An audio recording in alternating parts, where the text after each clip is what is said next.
Yan. Oh. Oh, yan. Oh, di ba? Oh. Yan.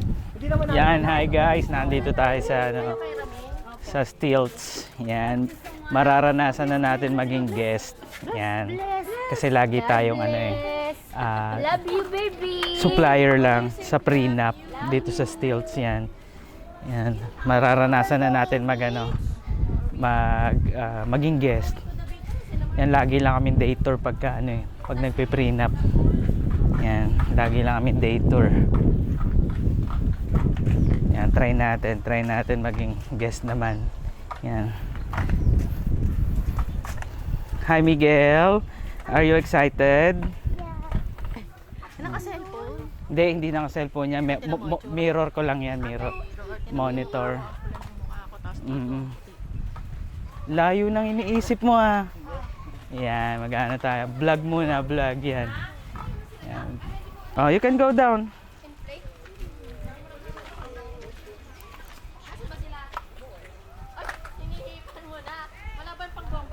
Oh, let's go there. Turn up my shoes. No, later. We're going there. Let's go here. Along the shore. Yan. Yan, may nagpiprenup doon. Yan, magiging tayo ngayon, supplier, guest. Oh, look at them, oh. Yan. Yan, try natin, 'di ba? Yan. Hey! Nakakamiss din mag-shoot sa Stilts. Last shoot ko dito, October. Yan, prenup din. Yan.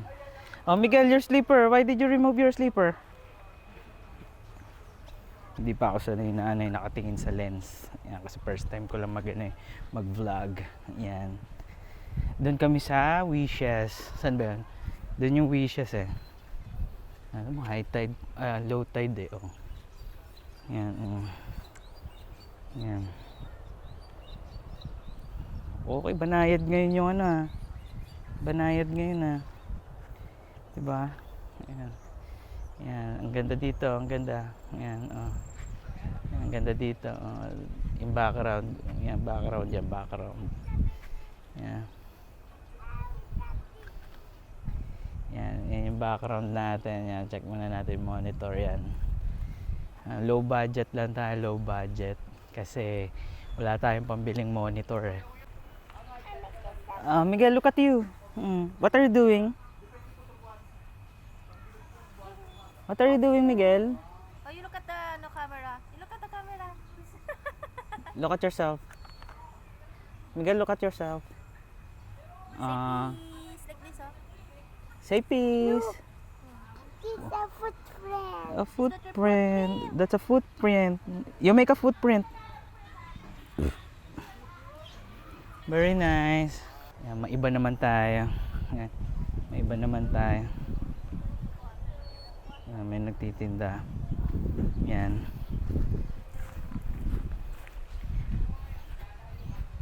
Yan, dito tayo. Yan, dito kami nag-shoot minsan ng couple. Yan, pinatatayo namin diyan. Yan, pinatatayo namin. Tapos lagi nilang gusto may shoot ng sunset. Eh, maganda naman sunset dito pagka summer days kasi talaga yung araw. Yan, talaga yung araw diyan. Yan. Kaso walang araw ngayon kasi tag-ulan. Yan, tag-ulan ngayon kasi yun nga, tag-ulan. Kaya walang haring araw, walang orange, walang golden hour. Yan. Yan, saya naman dito, masaya. Yan, grabe. Pagod maglakad. Yan, ano ba pwede natin pag-usapan ngayon? Yan, masaya naman dito sa Stilts as guest. Pero pagka prenup naman whole day din naman to from 7 AM to 5 PM or 6 PM. Yan, yun yung schedule namin. Pero ang pinaka matagal kasi pag prenup yung makeup aantayin mo yun Tapos yun, medyo malayo to, 3 hours ang biyahe pa mula sa amin.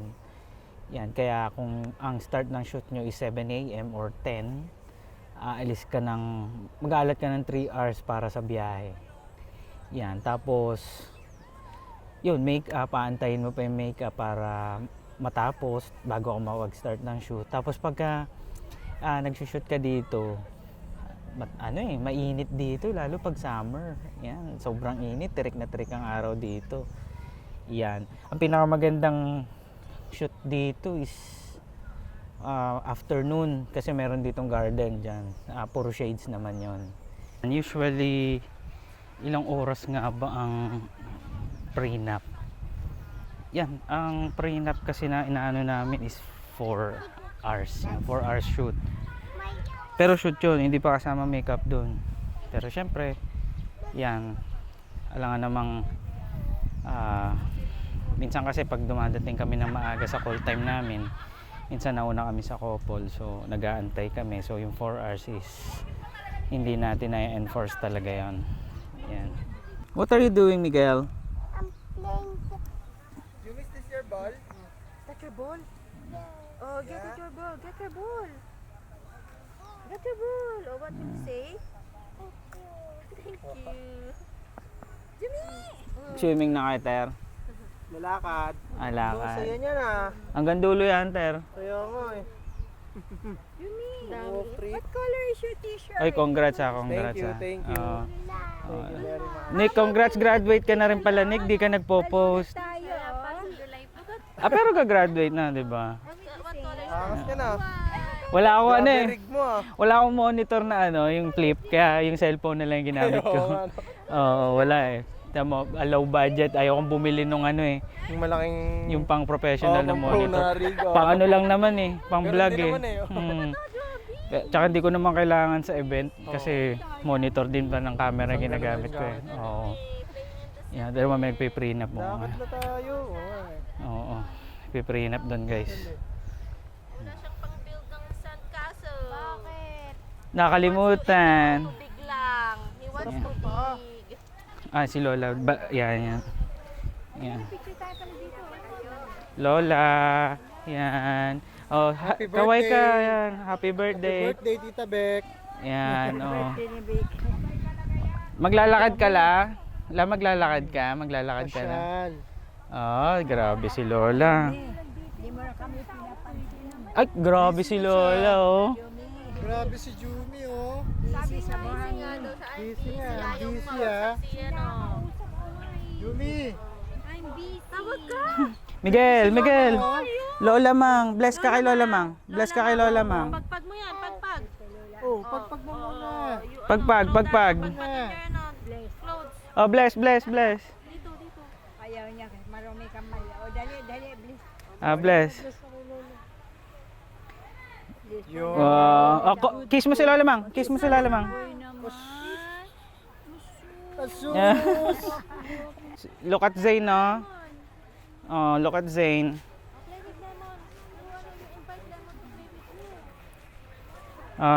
Say hi, Zane. Say hi. Tito MJ. Zane, Talagang suplado ka, ha? masyadong English na. Let's check if pupunta si Jumi sa water. If he will try to submerge in the water. Yan. Oh, you check. You try. You try to submerge your feet. Wow, very good, Miguel. You're brave na. You're brave. Oh, look at Zane, no? You can do it. Very good. You can submerge your body. Nay, ako naman na magbabantay dito. Natakot ba siya? Oo. Ngayon lang gumano yan. Nakita niya kasi. Oo, takot yan eh. Kasama na siya. Playing. Baby Zane. Look at baby Zane. Yan guys. Gamit ko 20mm. Yan, 20mm gamit kong pang vlog. Kasi yun lang yung widest ko na lens. Yan. So ano bang pwede natin pag-usapan ngayong araw? Yan, bukod sa prenup. Yan, nasabi ko naman na gusto kong ma-experience naman na yung guest ka instead na supplier ka sa prenup. Kasi syempre, pag supplier sa prenup, minsan one day lang, day tour lang. Then, yung mga benefit ng isang guest, syempre, full paying naman ng guest. Yan, hindi naman na-experience ng ng isang supplier. Kasi syempre, ang binabayaran lang naman ng client sa supplier dito is entrance lang. Yan. So, yung pagiging guest, depende kung ang shoot nila is whole day. Yan. Pero pagka day tour, yan, entrance lang, tapos si client na magpo-provide ng food. Yan. Usually ang pinoprovide ni client na food is lunch, and meron silang yung merienda. Yan, merienda. Pero yung yung benefit na bukod sa merienda, kailangan ba mag-prenup ng mga client? For me, depende sa kliyente, kasi ang prenup, kaya tayo naggagawa ng prenup or nagka-conduct ng engagement session para makita ng client kung comfortable ba sila in front of the camera, or may mga tao na kumukuha sa kanila. Kasi minsan sinasabi nila na komportable sila sa harap ng camera, pero pag nagsiselfie lang sila. Pero pag meron taong kumukuha sa kanila, nako-conscious sila. So, by doing engagement session, doon natin malalaman yung kung kaya ba nila mag-shoot in front of people. Then, yung chemistry nila as a couple, yun sa in front of the people. Kasi, minsan, pag sa selfie lang nila, may chemistry sila. Pero pagdating sa kinukunan sila ng mga professional na photographer and videographer, yan, nahihiya sila, nawawala yung chemistry nila. Tapos, another one is para malaman ng makilala nila yung team na kinuha nila. Kasi yun yung getting to know with the team na pagkakatiwalaan nila na kukuha ng lifetime event nila. Syempre, ang wedding lifetime event yan. Hindi natin maibabalik yan once na nangyari na. So, mas maganda kilala nila yung yung team na kinuha nila. Yan, yun ang pinakamagandang ground na makilala nila is yung prenup. Yeah, para makilala din sila ng team, paanong style ang gagawin sa kanila, kasi ibang-iba din kapag through Facebook lang kayo nag-uusap, unlike pag personal. Yan, pag personal talaga makikilala ng yung isa't isa, yung supplier tsaka yung couple. Yeah, maglalakad kami ngayon papunta sa sandbar. Saan ba yung sandbar? Yan, kukunin lang natin yung gamit namin, yung toy ni Miguel and slipper. Yan, so dami. Pero pwede naman siguro iwan dito, hindi naman mawawala to siguro kapag binalikan. Yan. Kasi for me this place is safe. Kasi pag nagsushoot kami, iniiwan namin yung gamit sa cottage lang namin. Yan. So hindi naman nawawala. So I can confidently say na dito, safe to leave your things. Lalo toys naman yun. So hindi naman siya siguro mabibenta kasi toy nga, and meant siya para masira, and pasira naman na yung toy ni Jumi kasi binubugbog niya. Yan, grabe, hirap pala maglakad dito, no? Lalo pag basa, kasi yan, lumulubog yung paa. Yan, and we're going to our son. Yan. Yan. Ganda din, oo. Yan. Actually, ngayon lang ako nag-try mag-vlog, guys, kasi mahihain talaga ako. Nahiya ako magsalita sa harap ng camera. Yan. Oh, Miguel!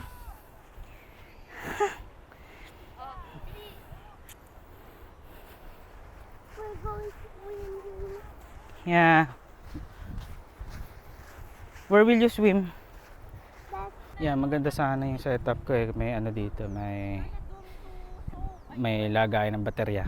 Yan para ano. Pero medyo nasasanay na ako kasi yun nga, umpisa mabigat tong setup ko gawa ng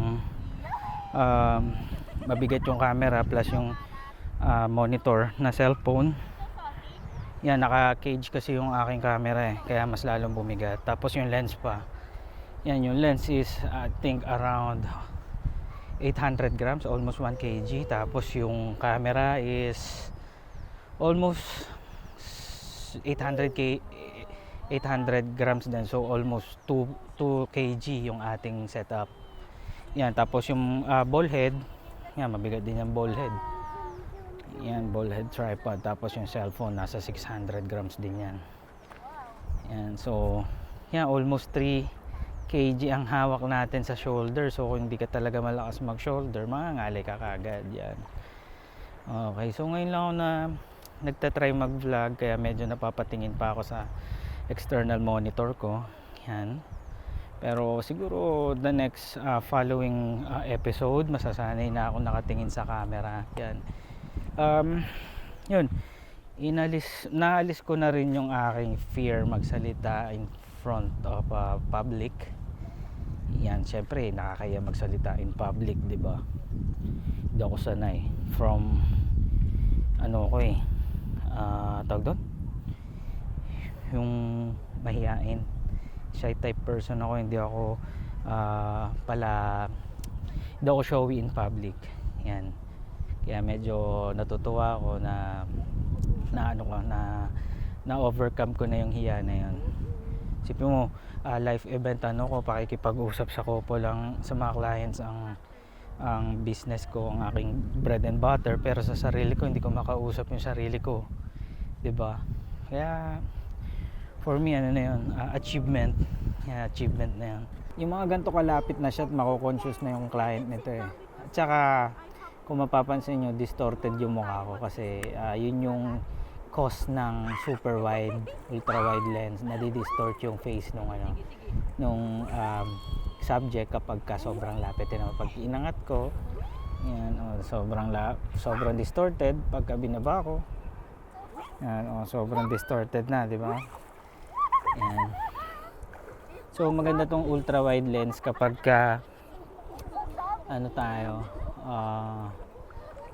nag-establishing yan. First date natin kung ano na lang pag-uusapan natin kasi syempre first time ko lang naman mag-vlog hindi naman ako mahilig mag-vlog kaya hindi ko pa alam kung ano yung topic ko. Yan, pero more on photo and video lang. Siguro video kasi video focus ang aking skill. Hindi naman ako magaling mag-photo pero marunong naman ako mag-photo yan. Pero yun nga, video focus ang akin. So kasi mas gusto kong gusto ko ng gumagalaw, ayoko nung stop motion. Yan, mas na-appreciate ko yung gumagalaw tsaka may sound, tsaka mga nagsasalita kaysa yung nakahinto lang. Yan. Yun yung aking interest, kaya mas gusto ko video. Yan, yung anak ko dati ayaw niyan sa dagat, pero ngayon enjoy niya. Yan, tingnan mo. Enjoy niya, hindi nilalamig yan. Let's swim pa daw. Anong oras na? Okay lang yan, Nay. Siguro ngayon, ang iisipin ko is ano bang magandang topic na pwede kong i-share sa inyo as a seasoned videographer. Hindi ko masasabing magaling ako Seasoned lang kasi matagal na akong nag-cover ng wedding as a videographer. So siguro yung mga natutunan ko kasi to be honest, nag-start ako from scratch. As in wala akong knowledge sa video or photo or camera setting, camera operation. Yan, nag-start talaga ako from zero. Yan, so pwede ko i-share sa inyo kung paano ko sinimulan yun. Then yun ang aking unang i-share sa inyo. Yan, walk lang tayo. Yan. Yan. Kaysa tumakbo, nakakapagod kasi maglakad sa beach kapag nagpi-prenup talaga kami. Pag dito sa area na to, papagod ako kasi sobrang You okay? Yan, napapagod ako kapag dito sa beach side kasi talagang ang hirap tumakbo pagka or maglakad kasi lumulubog yung paa. Yan. Oh, 'di ba? Sabi sa'yo hindi nawala eh. Hindi nawala. Hindi talaga mawawala yan dito. Yan. Alright guys, yan. Chill muna tayo. Yan, chill muna tayo sa trabaho. Yan. Actually kahapon may wedding kami. Layo sa sa Imus. Yan, so afternoon wedding siya. So 4 PM. Kaya inabot na rin kami ng around mga 10:30 ang tapos kasi syempre yung reception pa. Yan. So first time ko mag-cover ng ng Koreano yung groom. Then then yung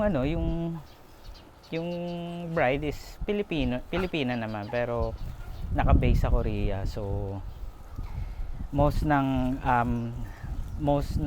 audio nila, yung mga recordings is in Korean kasi syempre may mga bisita silang Koreano, mga Koreans. Yeah, first time ko rin nagkaroon ng makahalubilo ng translator. Galing na translator. Gulat nga kami kasi nung pagdating niya Korean siya Korean. So pagdating niya, pa-English pa kami. Siyempre, akala namin hindi marunong magtrabaho, hindi marunong magtagalog. Tapos, yung isa kong kasama na photographer, tinanong niya, sabi, "Sir, pwede mo bang tanungin kung nakakaintindi siya ng Tagalog?" Yan. Tapos, tinanong ko, sabi ko,